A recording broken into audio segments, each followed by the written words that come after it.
C'est un sujet essentiel, l'accès à Internet pour tous les enfants dans le monde. Pour en parler, Thomas Morel-Fort, photographe. Son travail a été primé lors du Giga Photo Festival dont le thème est la joie de la connexion. Et Sandra Bizin, représentante de l'UNICEF, impliquée dans le projet Giga, nous ont rejoints sur ce plateau. Bonjour à tous les deux et Bonjour. merci d'avoir accepté notre invitation. Sandra Bizin, je vais commencer avec vous. Pouvez-vous nous expliquer en quoi consiste exactement le projet Giga et pourquoi connecter les écoles est une priorité pour l'UNICEF? Merci pour cette invitation. Je vais d'abord citer quelques chiffres. Aujourd'hui, dans le monde, il y a 2,6 milliards de personnes qui ne sont pas connectées à Internet. Donc ça fait de l'exclusion numérique ou la fracture numérique une question d'équité urgente à résoudre aujourd'hui. Un autre chiffre, j'espère qu'il sera parlant, sur les 6 millions d'écoles qu'on compte dans le monde, près de la moitié n'a pas Internet, privant près de 500 millions de jeunes apprenants des apprentissages numériques et même d'opportunités d'emploi dans le futur. Donc qu'est-ce que c'est Giga? Giga a été créé en 2019, donc il y a un petit peu plus de 5 ans, à l'initiative de l'UNICEF et de l'Union internationale des télécommunications pour justement connecter toutes les écoles du monde à Internet et donc engager les jeunes vers le savoir et leur fournir des opportunités d'emploi dans le futur. Aujourd'hui, donc 5 ans après la création de Giga, on a réussi à cartographier 2,1 millions d'écoles dans le monde, principalement sur le continent africain. Et on a contribué à connecter à peu près 24 000 écoles bénéficiant à 11 millions d'enfants. Thomas Morel-Fort, en tant que photographe, qu'est-ce qui vous a particulièrement attiré dans cette thématique? Qu'avez-vous retiré de votre expérience sur le terrain à travers les rencontres que vous avez faites? Alors, ce travail, c'est un projet au long cours que je mène depuis 10 ans cette année, où je suis les femmes philippines en France, qui sont toutes employées domestiques ou nourrices, et à la fois donc lors de leur travail d'employé en France et aussi la vie de leur famille aux Philippines. Et donc, sur le lien qu'entretiennent ces femmes avec leur téléphone, qui représente un peu la seule façon de pouvoir communiquer avec leur famille qu'elles ont laissé 10 kilomètres derrière elles, ça me paraissait vital. Et d'ailleurs, moi, je me rappelle qu'au tout début de mon choix d'être photographe, j'avais beaucoup été marqué par une photo de John Steinmeier, où on voit des migrants sur une plage rechercher du signal pour pouvoir communiquer avec leur famille sur une plage. Elle avait remporté le World Press Photo en 2014. Et c'est vrai que dans le cas de Donna, que je suis depuis 10 ans, qui vient d'un pays, d'un village dans les hauteurs de Baguio. Elle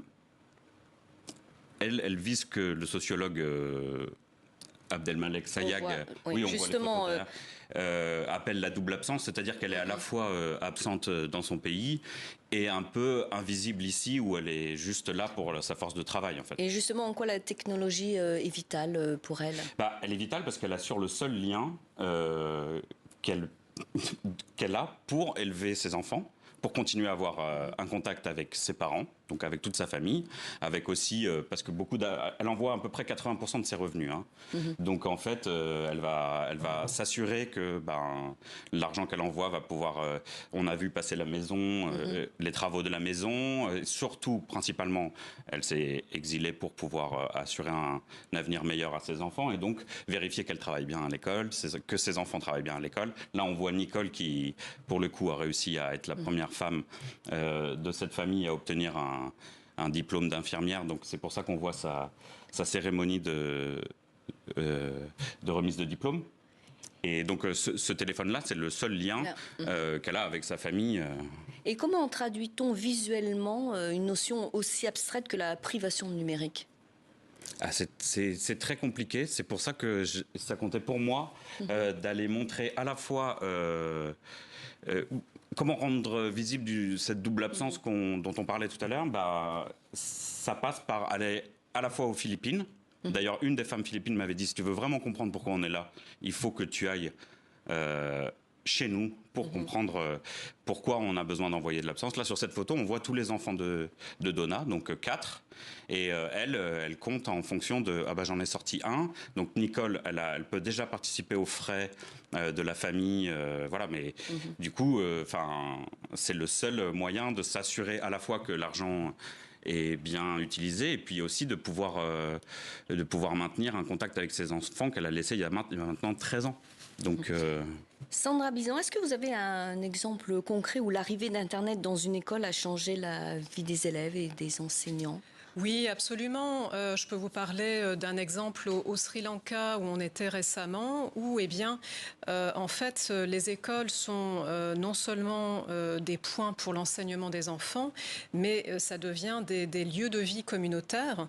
C'est-à-dire que très souvent, c'est le seul point dans le village où on peut être connecté à Internet. Et donc, très souvent le soir, après les cours, on voit des membres de la communauté qui viennent choper la connexion Internet pour pouvoir payer des factures, parler à des amis, de la famille.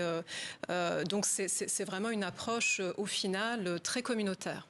Et une dernière question, Thomas Morel-Fort. En quoi pensez-vous que la photographie peut éveiller les consciences sur ces enjeux ? Alors moi, ma conviction, c'est que les grands enjeux du monde, la photographie, à travers des histoires ou des parcours individuels, peut permettre d'émouvoir ceux qui vont les regarder et d'en prendre conscience. C'est-à-dire que généralement, moi, je travaille à partir de trajectoires un peu particulières qui représentent un enjeu, mais qu'on comprend à travers... C'est pour ça que ça prend du temps de suivre les personnes et d'essayer de comprendre leur trajectoire et de se sentir concerné par ce qu'ils vivent.